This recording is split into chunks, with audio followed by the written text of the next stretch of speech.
at ya, back at ya.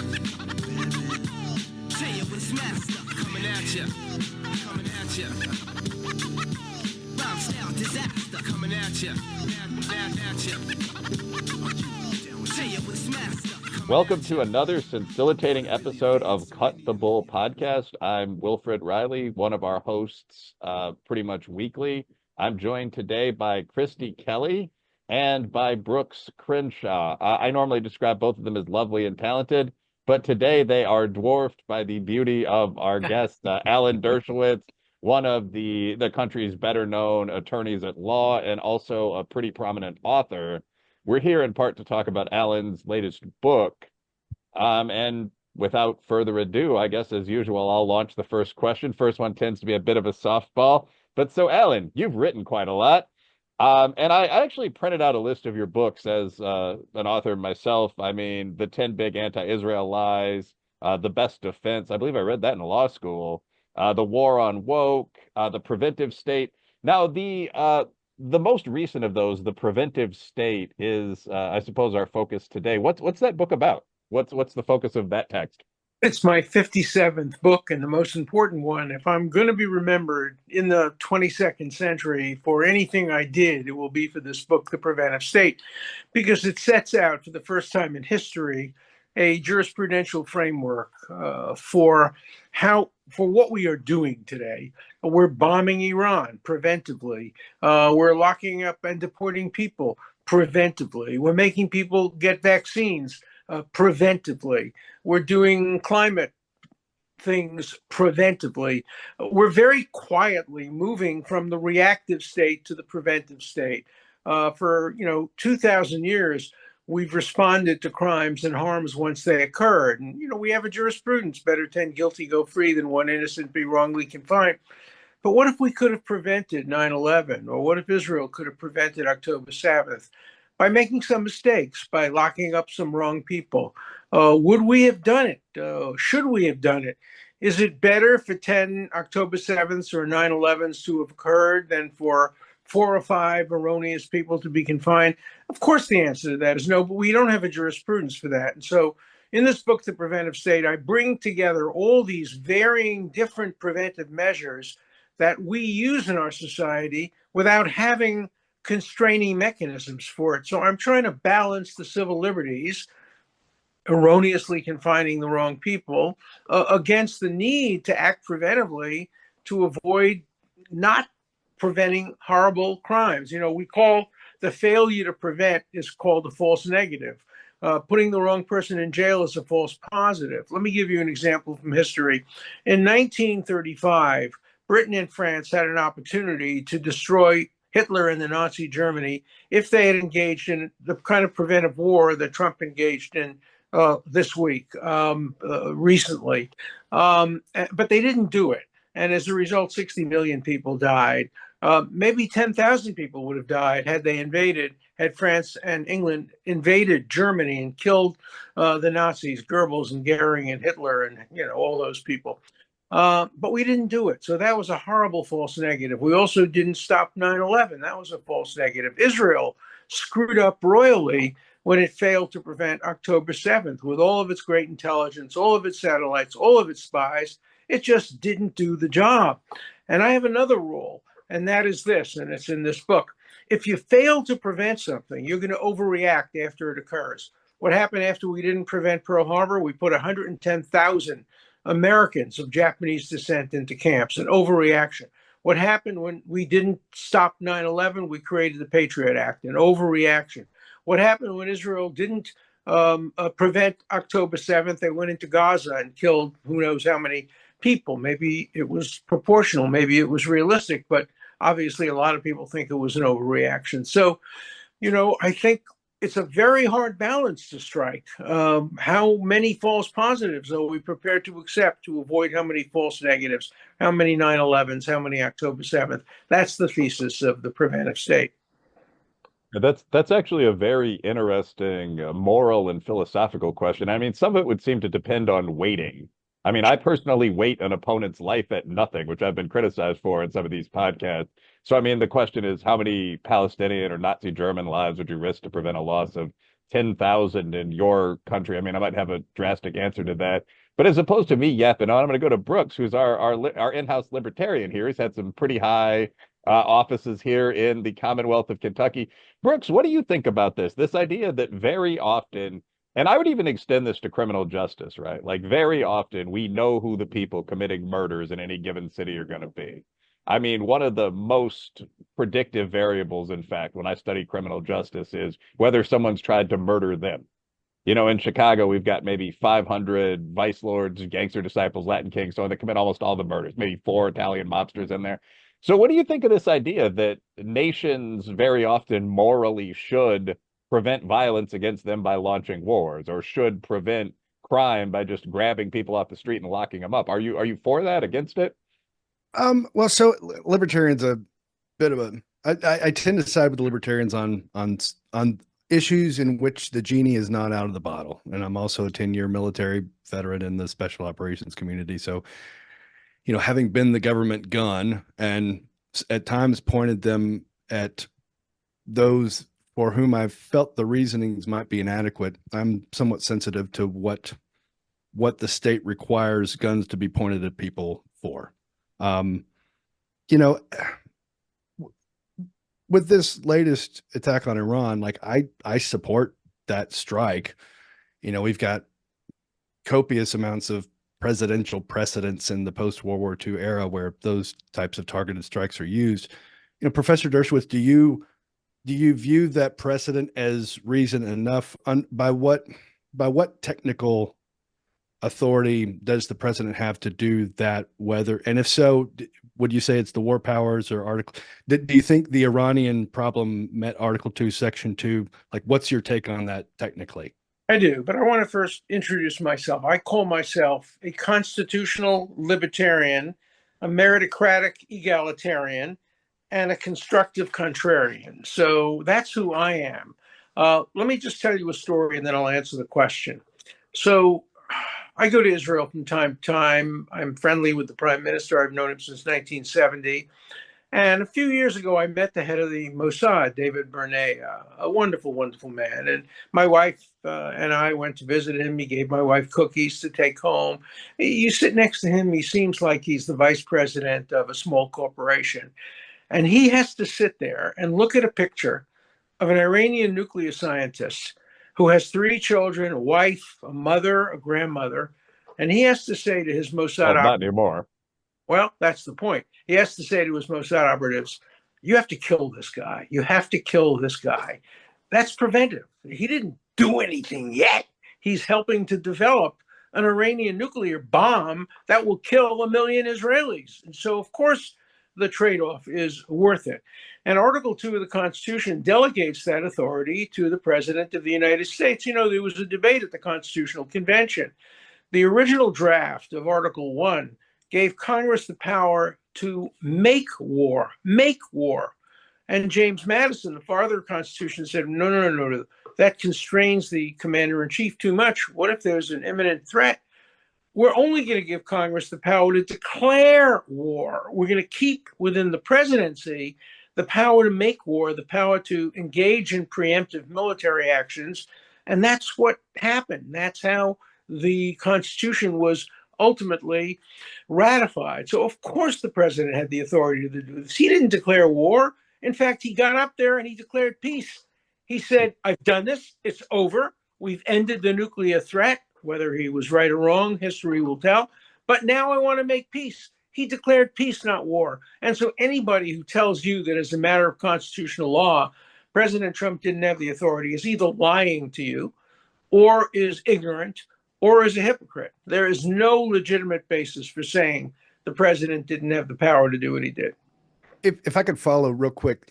So one of the issues that I see happening, and this is as a result of my experience in the GWAT and other campaigns, is, the definition of war has also matured across, measure, countermeasure ad infinitum, and to the point where, China is waging a non-kinetic war in the economic sense, in the cultural sense, in the propaganda sense. And so, how do we update our standards with regard to the definition of war in that sense? Well, that that's why it's so important to keep with the executive the power to make these military decisions. War is a continuum.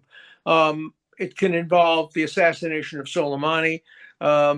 It can involve cyber attacks. It could involve sabotage, espionage. It can involve Iran sending 120 rockets into Israel. It could involve Iran killing 232 brave American Marines.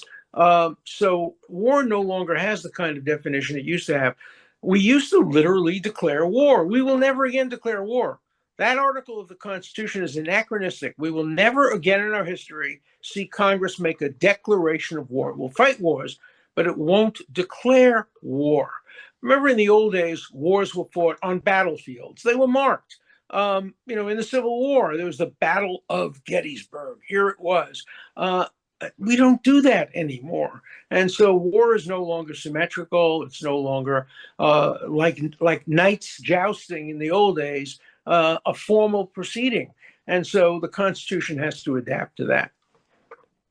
Fair enough. Now, I guess I'll ask one quick question, then pass the ball to Christy Kelly. But so I think we've all gone a bit above the initial definitions that I saw in the first couple pages of your book and started talking about specific instances and so on.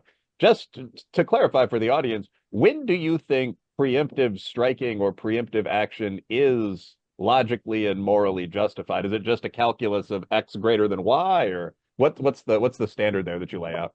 We don't have a jurisprudence for that. That's why I try to set it out. Look, we have preemptive war.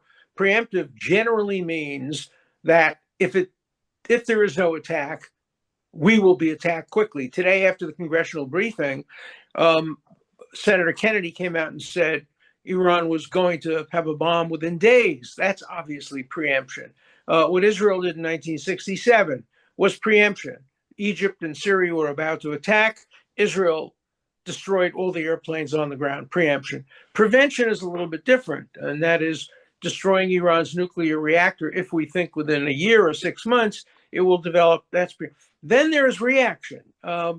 Israel and the United States had a perfect right to attack Iran reactively because Iran killed so many Americans through its surrogates, Hezbollah, Hamas, and the Houthis, and directly. So we need a jurisprudence for each of those issues, and we don't have it. In my book, The Preventive State, I lay out a jurisprudence. I lay out numbers, actually, and it will depend on the seriousness of the threat, the likelihood that we will make a mistake, and we have to balance those, and we are prepared. Look, if we're human, the one thing we know for sure, we will make mistakes. So the question is it better to make a mistake that puts the wrong person in prison, or is it better to make a mistake that allows the wrong person out of prison? We're seeing this now with the deportation.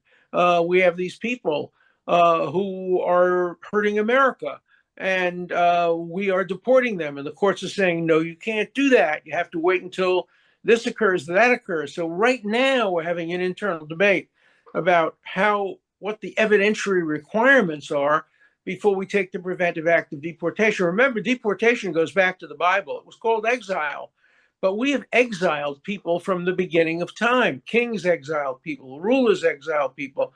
If a king was afraid that somebody would attack him, they would be exiled if they weren't executed. So we see all these mechanisms are preventive, and I wanted to just start a debate. I don't have all the answers.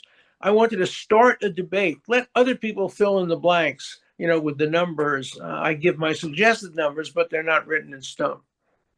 And I think the second part of that, by the way, and pretty much answered the question. As I recall from the book, it was seriousness, X scope, X likelihood. So, I mean, there's just, I think that's pretty reasonable. But obviously, at some point, there is going to be a calculus where if you say it's better to let 1,000 guilty rapists go into society than risk one guy being falsely deported, I think you're going to start seeing extreme resistance from the population. And we saw that. Yeah, and we saw that with Abrego Garcia, for example. We were starting to pull people back from El Salvador because one human trafficker might have been over accused. Christy Kelly, what do you think? What would your first question for Alan be? Any responses to anything so far? No, I guess my first question was I was watching an interview you did, Professor, and you were talking about the craziness that's going on in the college campuses. And something that was striking and maybe a bit controversial is you said the number one um, problematic area that we need to watch, the group that's being discriminated against the most is the Jews here in America, the Jewish population. Right, Not right now. right now, not LGBTQ, not blacks. You said that those groups are pretty much on the right track. But can you talk a little bit about that statement? Because that, did kind of turn my head a little bit. And then also just the craziness that's going on in the college campus and how can we use your book, the preventive, aspect to get a handle on Great it. questions. What I'm talking about is the trajectory. A poll just released today showed that nearly half of young people favor Hamas over Israel. Hamas, rapists, murderers, beheaders, people who would kill every American, every Christian if they could, every Jew. Half of the Americans favor Hamas. So the trajectory is against the Jews. On the other hand, even though there's plenty of discrimination today against gay and lesbian people, against transgender people, against African American people, against Latino people, there's plenty of that, too much of that. But the trajectory is in the right direction. The government says, we're going to take care of this. We have Title VI. We have these various. So what I worry about is not today. I worry about tomorrow. I worry about when these 21-year-olds become 30 or 40-year-olds. But I wanted to turn back for 1 second to the question about whether there are any limits to my analysis. Let me give you a hypothetical and ask you all to see how you would handle it. So we arrest somebody and we find on him a plan to plant a bomb in a city in the United States. We don't know what city. And it's a nuclear bomb. And it will kill 10,000 people. And he's the only one who knows where the bombs are. Should we be allowed to torture him? Should we be allowed to use physical violence on his body? Now, if you answer that question, yes, you're going down a slippery slope. Because let's assume we try to torture him and we do everything we can. We put nails underneath his fingers. I won't even get into detail of what we do. We do everything. And the guy is amazing. He just won't give up his friends, and he won't tell us where the bomb is. So what do you think the next thing they do is? They bring in his seven-year-old son, and they say, now we're going to torture him. And then he breaks and he says, all right, here's where the bombs are. Would anybody justify that? I mean, these are impossible questions. Dostoevsky that question in his book, The Brothers Karamazov. These are not original with me. And so these are tragic choices for which there is no good answer, but we at least have to address these problems. If I can, I think there actually is a good answer to that. Like, yes, I think now, again, you'd have to do a number of things. There are ways to test for, as you know, counselor, the reasonable honesty of a suspect you have. You're looking at the time frame you have.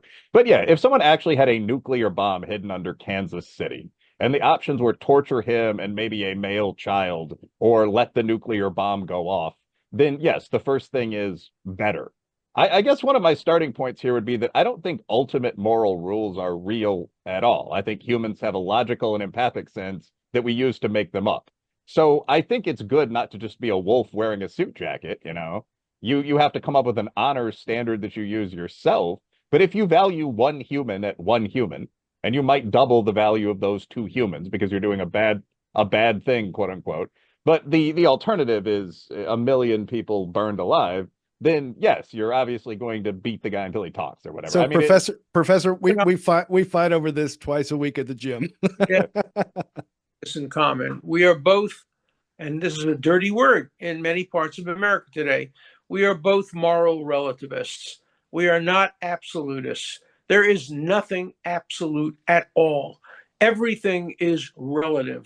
And if it requires the killing of an innocent person to save 1,000 innocent people. Bentham came up with an incredibly brilliant hypothetical. I quote it in my book, The Preventive State. He says there's a gang of people who torture other people.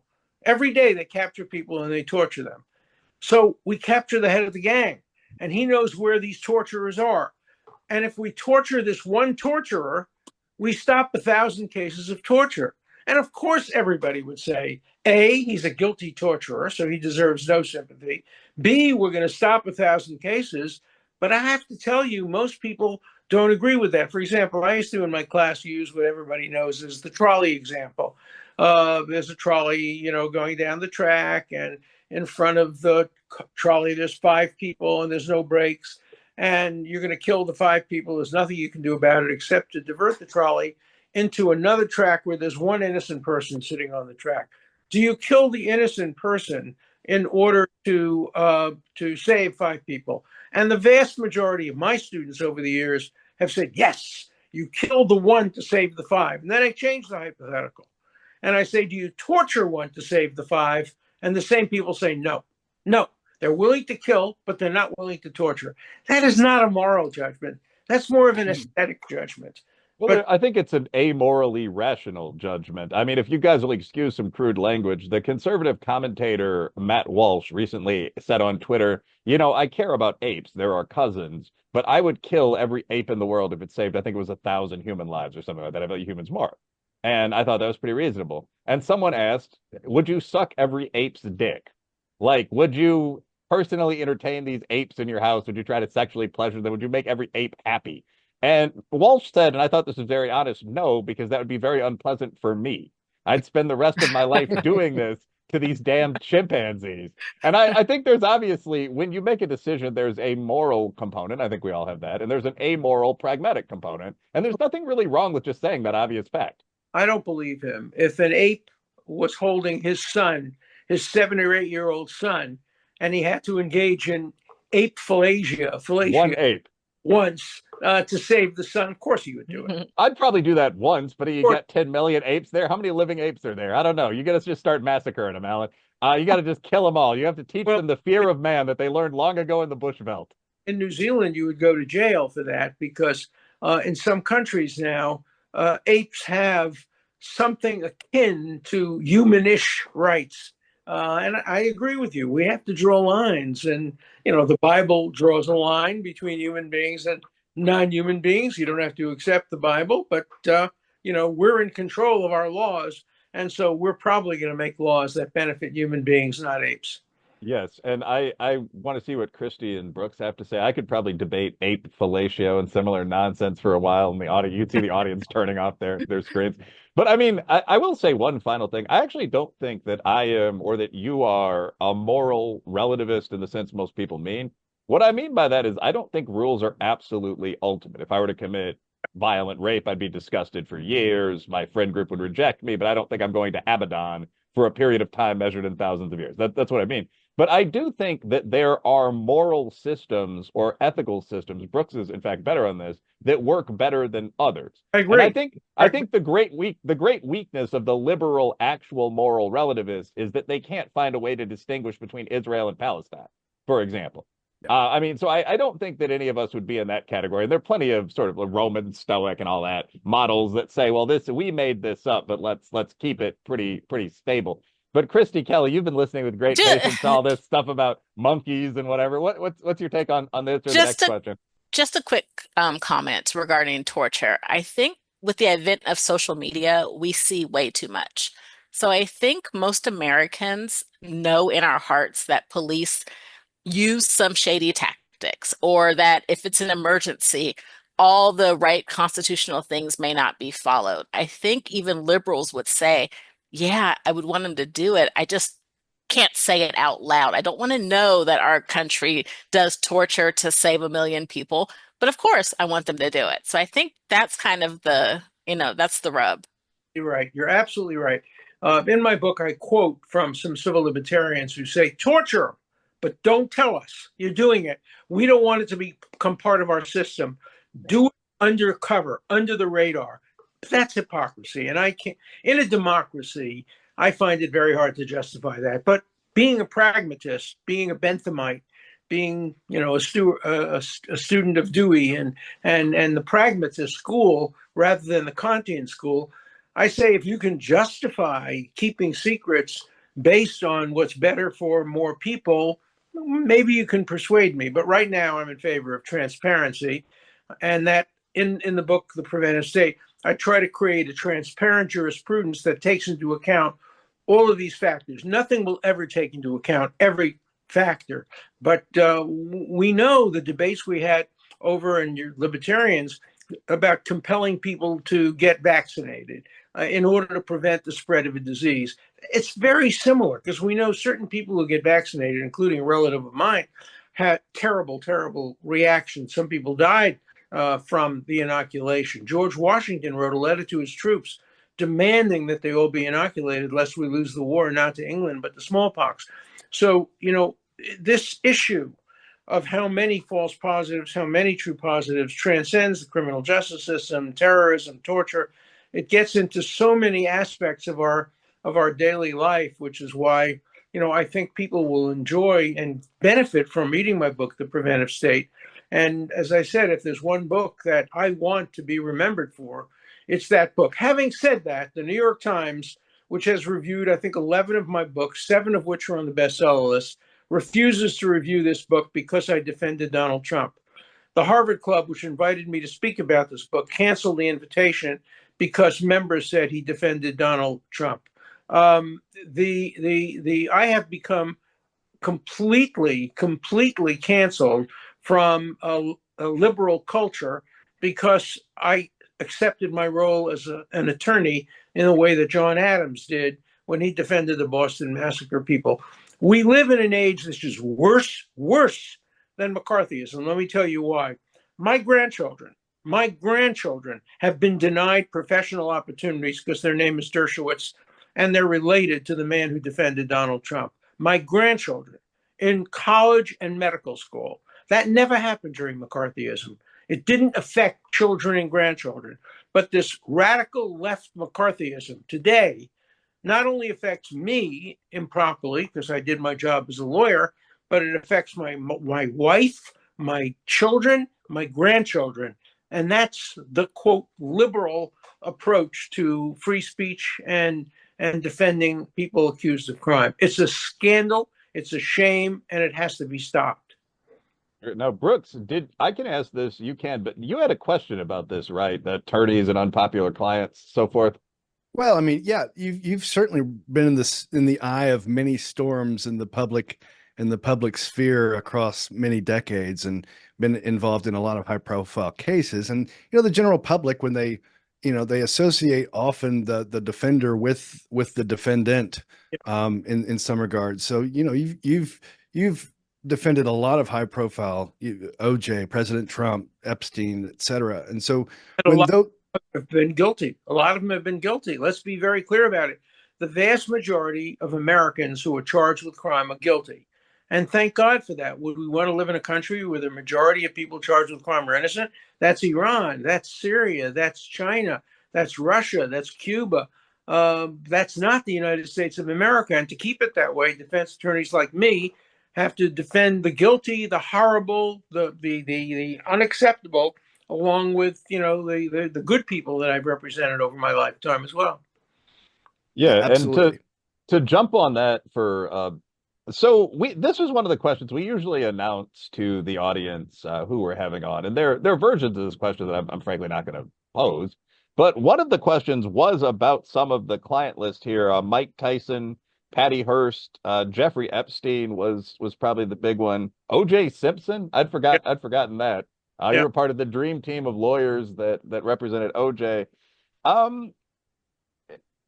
I think the question there, I trained as a lawyer, although I went into academia instead. There's a pretty pat answer to this, but do you feel it reflects on the counselor at all, who the client is? Do you feel that all of these people, Epstein, for example, deserve the best defense they could put together? Should there be any social reaction to that? What's your professional take on that? Well, I've represented people who people love. I represented Bill Clinton in his impeachment. I represented in the charges that are pending against him now. I defended Natan Sharansky, a great human rights advocate. I defended Nelson Mandela. I defended, the WikiLeaks guy. I defended many First Amendment people. So I've defended the good, the bad, and the indifferent. No, you don't judge a lawyer by his client any more than you judge a doctor by her patients. And we don't pick our clients. As I've said before in the O.J. Simpson case, I said this publicly. If the family of the victims had called me first and said, this OJ terrible man killed our family, the Goldmans, and I'd like you to be my lawyer, I would have said, yes, of course I'll be your lawyer and I'll help you. But they didn't. I was called first by OJ Simpson. I was a friend of Woody Allen's, and Mia Farrow called me when she was having a dispute with Woody Allen. So I defended Mia Farrow against Woody Allen. Woody Allen and I are still good friends. But no, you don't judge a lawyer by the clients. You judge a lawyer by their integrity, by their principles, by their consistency, and by their success rate. And I've been blessed with probably the best success rate of any appellate lawyer in modern history in defending defendants, particularly many guilty defendants. So I'm very proud of the work I've done. Of course, Jeffrey Epstein has to be defended. If Jeffrey Epstein won't be defended, then as long as anybody thinks somebody is guilty of something terrible, they won't be defended. In fact, because I was a law professor with tenure, I made it a policy of representing the most despicable, the most despised, the most hated people because I had tenure and nobody could take it away from me. Of course, Claudine Gay tried to take tenure or tried to deny Ron Sullivan his right to be the dean of a college because he represented Harvey Weinstein. This was the president of Harvard. Thank God she's no longer the president. She shouldn't even be on the faculty at Harvard. But that's my job as a lawyer. Well, to your point that you already alluded to the John Adams case with regard to the Boston Massacre, and that is one of the many key differentiations between the American Revolution and the French Revolution. They hoisted guillotines and we defended our enemies successfully, and I absolutely agree that is a key part of our system that makes it what it is.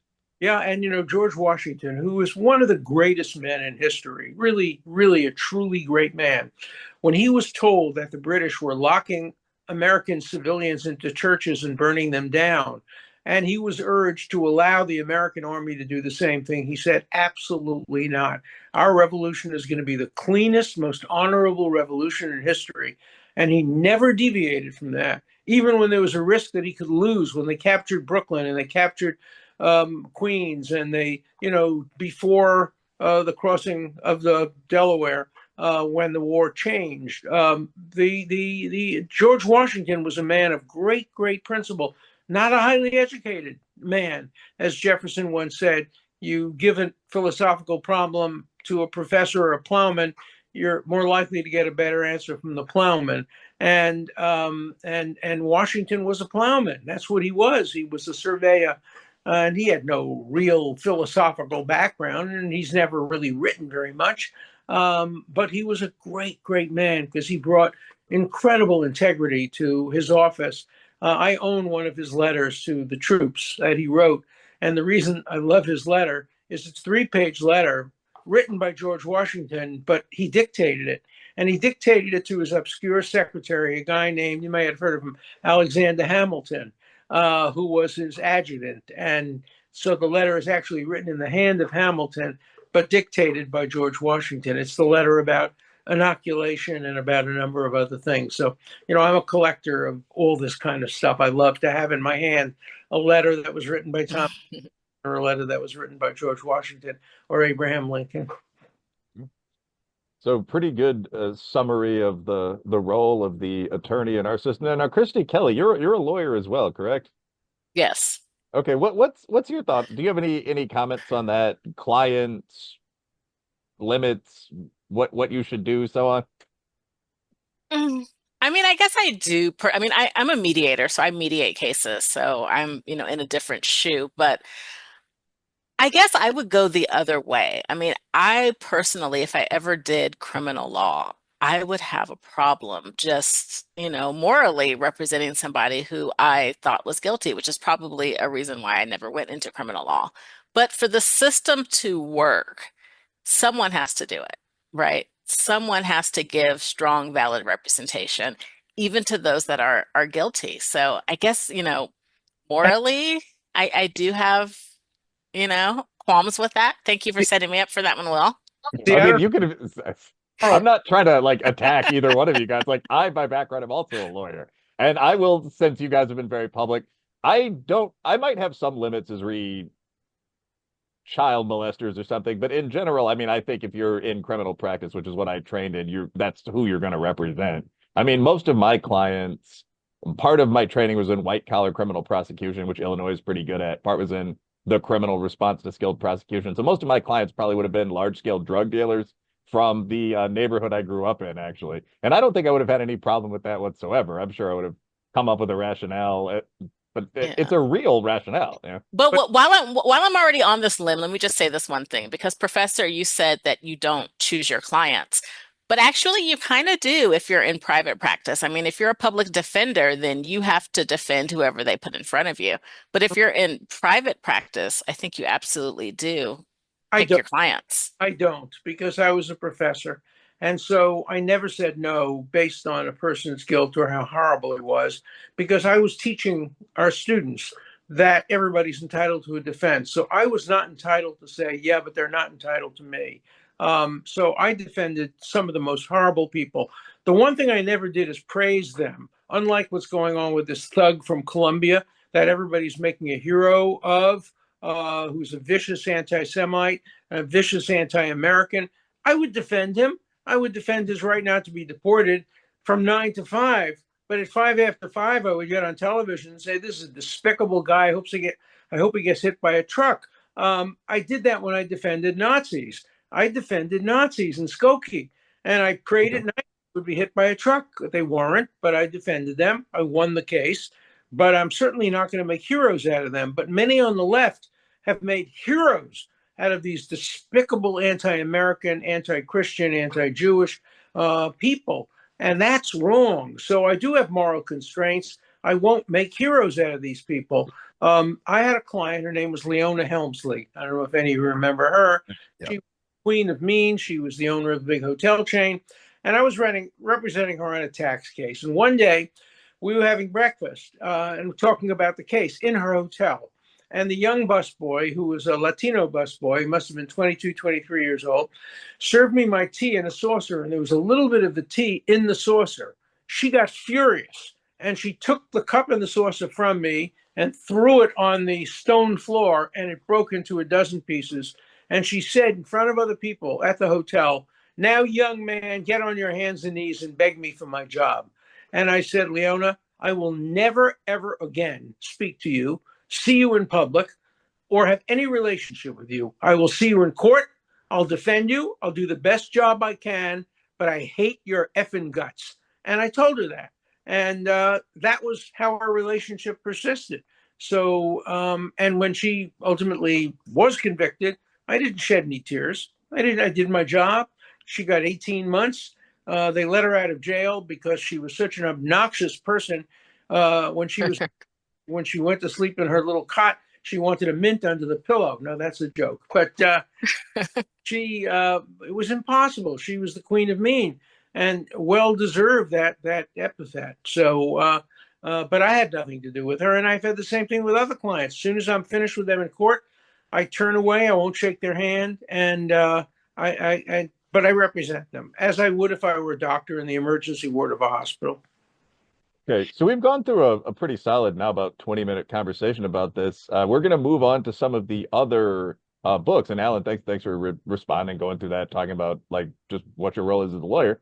Christy as well. We had a legal majority panel here to some extent. But as a note, so were you involved in National Socialist Party v. Village of Skokie? I certainly was, yeah. Okay. Yeah, I didn't know that actually. That's genuinely interesting. For the junior executive types in our audience, the American Nazi Party attempted to march through Skokie. Skokie is quite near where I grew up in another one of the sort of the ethnic suburbs. It's a largely Jewish community, maybe 75%. There was a hysterical response. Young men of the town started buying bats. The general idea, paper ran an editorial. Of course, they can't do that. And the ACLU at this time actually came forward and said, well, no, they can do that. We think they're assholes, but you can march anywhere. I was on the national board of the ACLU at that time. Yeah. One sentence question. What happened to the ACLU? I most recently reading the legal wires, I saw them in court under Chase Strangio arguing for child transgender care and against a free speech law. What is there They an organizational fight there? No, the initials are the same, but it's now the Anti-Civil Liberties Union. They have given up on civil liberties. They have become a hard left political organization that only supports, once every 5 years, they'll represent a Nazi, and they'll put out all these newspaper reports saying, see what we're doing, we're representing a Nazi, once every 5 years. The rest of the time, they're just involved in, they raise a fortune of money by anti-Trump political activities. They're now one of the wealthiest organizations in America because they've given up on civil liberties. Nobody supports civil liberties. When I was on the national board of the ACLU, it was a very, very slim organization, very little money because almost nobody believes in free speech for bad people. But now that they believe only in free speech for people that they agree with 99% of the time, they've raised a fortune of money, and they now are one of the wealthiest organizations in America, but they have nothing to do with civil liberties. There's another organization called FIRE, Freedom Individual of Expression or something like that, which is a very good organization. They've taken over from the ACLU. But the ACLU is dead. I wouldn't contribute one nickel to the ACLU any more than I would contribute a nickel to Harvard or Yale or Brooklyn College, where I went to school. None of the schools would allow me to speak on their campus. On this book, for example, I wanted to give copies of this book to every member of the faculty, and I paid out of my own pocket for copies, and the school refused to circulate it to the faculty members because I defended Donald Trump. And so I am now a pariah at the Harvard Law School, at Yale, at Brooklyn College. I can't speak at Brooklyn College about Israel because they've already had a speaker on Israel, Norman Finkelstein, who doesn't believe Israel has the right to exist. And so, free speech is dead. At Harvard University today, we could not have the Lincoln Douglas debates. Half the students would say, we don't want to hear Lincoln. We know his views and we prefer Douglas. Half the students would say, we don't want to hear Douglas. We want Lincoln's views. People don't want to hear opposing views. Thank God for your show. And for, the media, which does a lot of bad things, but it does allow alternate points of view to be presented. That's the only thing left. You can't get two sides presented in most major television networks anymore. They all have one side. Or from the New York Times, you can't get alternative points of view in the New York Times today. It's all one-sided. And so, we live, the First Amendment is dead. The ACLU is dead. And it's a tragedy. And I don't want to sound like an old fart. I'm 86 years old. And I don't want to talk about the good old days because the good old days weren't so good. There were a lot of bad things about the good old days, including a lot more racism than we have now. And the trajectory against racism is in the right direction. The trajectory on freedom of speech is in the wrong direction. Fair enough. Okay, so we've got about maybe 15 minutes left. I've done a fair amount of the talking so far. Christy, Brooks, do you have any questions about any of the other books, anything like this? Well, so one of the follow-ons of a previous conversation, we talked about the Israel strike and the intelligence leading up to it, and there was some reasonable skepticism with regard to that based on the Iraqi scenario. Yeah. And I tend to view this problem set as unique and always entertain the fact that this could be another Iraq scenario, but it isn't necessarily an Iraq scenario. But it speaks largely to the distrust of institutions to date, whether we're talking about post-COVID, you've mentioned Harvard and Yale and free speech, et cetera. How do we either matriculate to other institutions, or how do we restore trust in the current institutions? Because it seems to me the solutions that you're proposing requires some level of trust in order for those changes to be made. A great question. First of all, I think distrust is very important. And our Constitution is based on distrust. As Madison said, if men were angels, we wouldn't need a constitution. We need a constitution because everybody makes mistakes all the time. And we go through cycles. Sometimes it's mistakes of the right against the left, McCarthyism. Sometimes it's mistakes of the left against the right, the new McCarthyism, which is worse than the old McCarthyism. So, Iraq is completely different. First, Iraq was boots on the ground. It was a long, long, long war. Second, it was based on totally false intelligence. By the way, the false intelligence was generated by Saddam Hussein. He wanted us to believe he had the yellow cake and the powder to make nuclear bombs. He wanted to deceive us, whereas Iran wants to deceive us the other way. It wants to make us believe they're not making a nuclear bomb. But the most important thing is the Iranian people are different than any Arab groups in the Middle East. The Iranian people have more of a tradition of liberty, more of a tradition of, I wouldn't say quite democracy. After all, they had the Shah, but life under the Shah was much, much better than life under the mullahs. And I do think that if there were to be regime change in Iran today, it would take. It didn't take in Iraq, obviously. It didn't take in Libya. It might take in Lebanon. That's a possibility because Lebanon, too, has a little bit of a tradition of more openness and democracy. Will it take in Syria? Unclear. It could take in Turkey, which had democracy for many years until Erdogan became the dictator there. And so, it's so hard to know. If you look at Eastern Europe, where I've done a lot of work, I defended many, many dissidents. I spent a lot of time in the Soviet Union and in Poland and in those countries, and they're struggling. They're struggling. Poland and some of these other countries are inclined toward authoritarianism. It's better than it was under communism, but it's not nearly as good as it could be. These are works in progress, but I don't think there's an analogy between Iraq and Iran, except that we have to be skeptical of our government, always skeptical. One distinction, your initial differentiation was boots on the ground, and I agree with that. But one of the skeptics' views was this is what is going to be used as to entangle us in a protracted engagement, a la Iraq, Afghanistan, and because there are interests to go and do that. As somebody on the ground, we're very good at breaking things. We're not necessarily great at building them. Absolutely. Yeah. No, I completely agree. We have to keep our eye on that ball, and we have to make sure that President Trump keeps his word when he says, one off, we've done this, don't go back. People think he may be exaggerating the benefits that were obtained by the bunker busting bombs. We don't know the answer to that question, but he managed to get a ceasefire as a result of it. He had to pressure Israel because Israel was doing such a great job, even before the United States, in destroying everything that was a potential war weapon against Israel, and he made them stop. And so there are some Israelis that are unhappy with that, but he put pressure on Israel and he put pressure on Iran. So I have cautious optimism, maybe that Syria could join the Abraham Accords, maybe ultimately Lebanon. The big prize, of course, would be Saudi Arabia, but Israel is going to have to do something about the Palestinian issue, and right now they haven't done enough.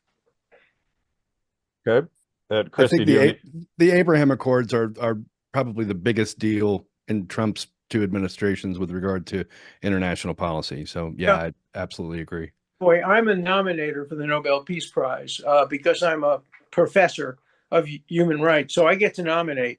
And I nominated the Trump team for the Nobel Peace Prize after the original Abraham Accords were signed. I also consulted a little bit with the White House on the Abraham Accords because, as I mentioned, I've been a friend of Benjamin Netanyahu now for 50, 55 years. I know him very well. I've never been to Israel. I've been there 100 times. I've never been there without having dinner with Bibi and Sarah. So I'm not going to tell you I'd vote for him. I'm not ever going to disclose who I would vote for in Israel, but I'm telling you he's my friend, and I know him very well, and I know Trump quite well too, having represented him, And I really do think Trump deserves the Nobel Peace Prize, but he's not going to get it. It's going to go to some obscure person from a third world country on the left who we've never heard of, because the Nobel committees are today as corrupted as other groups that hand out prizes. Yasser Arafat getting the Nobel Peace Prize. Oh my God. I mean, there's a lot going on with the particular funky Swedes that make up the Nobel Committee. Christy Kelly, any comments on any of the text, Israel, the Middle East? Well, I guess no, not that. But I guess one comment that I did have is I think that you weren't just canceled because you formally defended Trump, but I think the reason that you were canceled, especially from mainstream media, is because, you're a famous constitutional professor, attorney, and you going on CNN or any of the other mainstream, news networks. You really did demolish a lot of their arguments that they had. And it really did make, those that were center or left kind of take notice. I mean, of your arguments and your, informal defense of the Trump administration. I was at Mar-a-Lago when they screened the Eastman dilemma. Oh, yeah, yeah. And I thought you were excellent in that film. So if you could just take just a couple of minutes and just because I live in Arizona. And so right now they're still trying some of the alternate electors. As there are, and I've been representing one of them. And that's just such an unfair prosecution. Yeah, so I was at Mar-a-Lago and I spoke, and Trump heard I was speaking, and he came and listened. And I said at that point, please, Mr. President, please, Republicans, don't try to get even with the Democrats for their warfare. Don't declare warfare against them.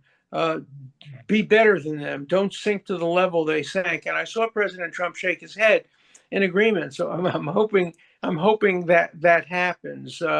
And so lawfare has been a terrible thing. The weaponization, the criminal prosecution against Trump is the worst criminal case I've seen in my 62 years of being a lawyer. There's no crime. They made one up. They searched for a crime. They couldn't find one. And so they said, let's make one up. So there's a lot of work to be done to restore confidence in our criminal justice system. And I'm hoping maybe that could happen during this administration. Yeah, as a quick comment from me, I mean, when you talk about how after in coherent form making the constitutional or the legal argument against some of the things that were going on, you were not re-invited to say CNN. I mean, I will say, I forget who it was. It might have been Dr. Ben Carson who said on the right, it's kind of a compliment to just be ignored. Because the image is, well, this is a bunch of stupid rubes, right? They're coming from the flyover states with their arguing that Jesus wants Trump to win. Not that I would necessarily disagree with that if it came up in a debate. But I mean, if you come up and do something coherent, like my most recent book, which you can see behind me, has something like 3,000 reviews online, and I think it has 4 in the mainstream press. And you see that pretty frequently, and that's not usually a negative critique coming from the other side. It's a positive one. So. No, I do. I am more than ignored. I like the compliment that you've all given me about on CNN. I used to demolish, I think, the Trump derangement syndrome people. So what happened? CNN has never had me back on. The New York Times, I was the most frequent legal commentator. I wrote the most op-eds. I had the most book reviews. The New York Times has canceled me completely. So I am not allowed to write for the New York Times. They don't interview me. CNN doesn't interview me. So their weapon of choice is silence. Their weapon of choice is censorship. I challenge CNN. Put me on the air. Let me debate your people. I challenge the New York Times. Let me write an op-ed. Taking a position different than the position you take. They won't do it. They don't believe in the marketplace of ideas. And the symptom of that is one symptom of it, of course, is that they have canceled me completely. And that's just not the American way. Yeah, I mean, I do think another symptom of the struggles of mainstream media is that you're talking with us on this podcast, and thousands of people will probably watch it. So you've got this entire alternative ecosystem of but I content. have a suggestion, self-serving. But if you don't like the fact that the New York Times won't review my book, if you don't like the fact that the Harvard Club of New York canceled my book, that Harvard faculty won't invite me to speak about my book, there's one good bit of revenge. Go on Amazon and buy the book. And that will teach them a lesson. If I can sell my book, and I give the proceeds generally to charity. I don't write my books for a profit.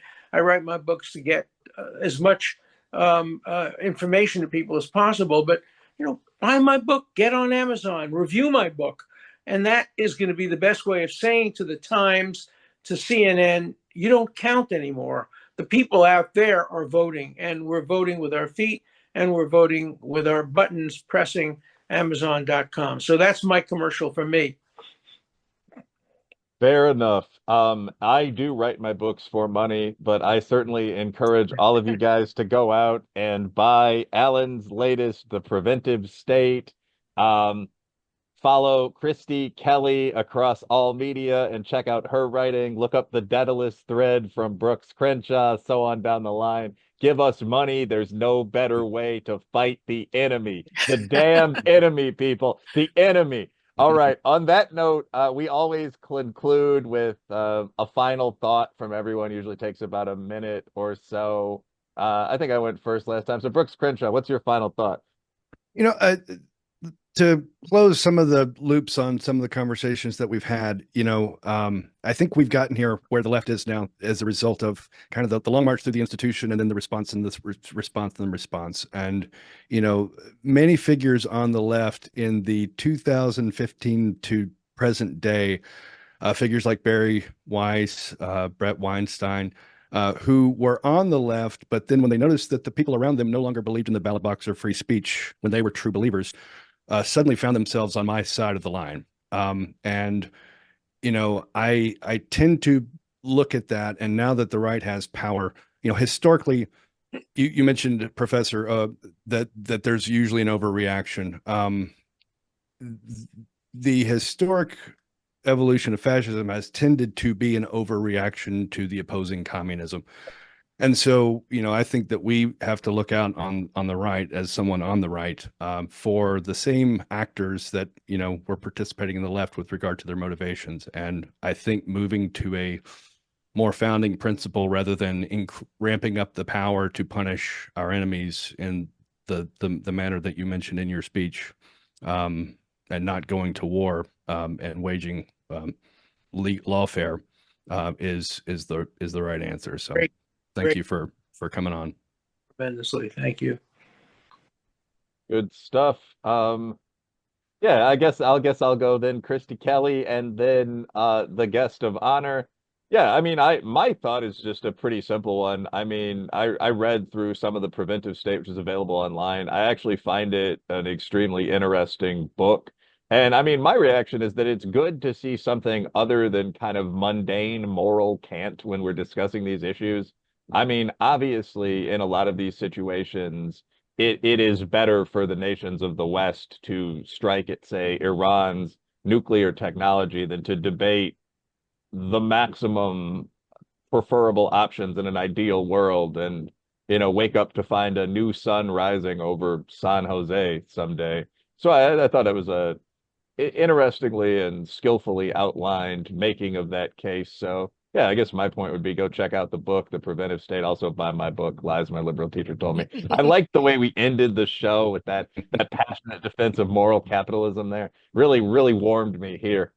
Hopefully got the heart on the right side. I haven't been shooting for a while. All right, Christy Kelly, what is your final Just really quickly, 86. Wow. Like you are sharp. Like Biden could never. But I just wanted to say thank you for coming to cut the bull with us.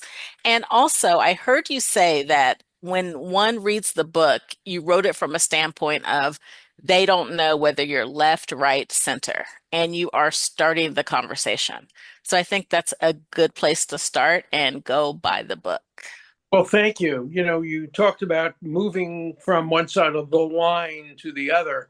I'm right on the line. I am not a person of the left, but I'm also not a person of the right. I am a libertarian, a constitutional libertarian, and I believe strongly in the shoe on the other foot test. Every time I make any kind of statement that is moral, I ask myself, would I make the same statement if the sides were different? And if it doesn't pass that test for me, I don't do it. And I don't think there are enough people today who take the shoe on the other foot test and who apply moral, neutral principles. And in my book, The Preventive State, as you say, I don't think you would know whether I was a liberal or a conservative reading the book, because it's an analytic book. It lays out the problem and it provides alternate answers. And it's not a polemical book that advocates one side or the other. It's a book that doesn't try to teach you what to think. It tries to teach you how to think about this very complicated and difficult issues. And I just want to thank you so much. The three of you are so brilliant and so principled. And the questions you've asked were so interesting and so difficult that it really made me feel wonderful. And gives me great encouragement for the future of our country, that I know that programs like yours exist and thrive. So let's stop the bull and let's continue rational discussions. Is that your final take there? Yep. All right. Well, in that case, thanks to Alan Dershowitz for coming on Cut the Bull. I actually liked Christy's line. Thanks for coming on to Cut the Bull with us, which we might do that. We might start trademarking some stuff. But no, a good conversation. Thanks again to the guest, and that's all from us tonight. Good night. Thank you. To say, Patriot J, I'm saving the day. Patriot J, I'm saving the day from you commies who lame. No, you can't fuck with me. I got a country to say. God bless the US of A. Land of the free and a home of the brave. God get all of the praise. I got a country to say, cause I'm Patriot J and I'm saving the day.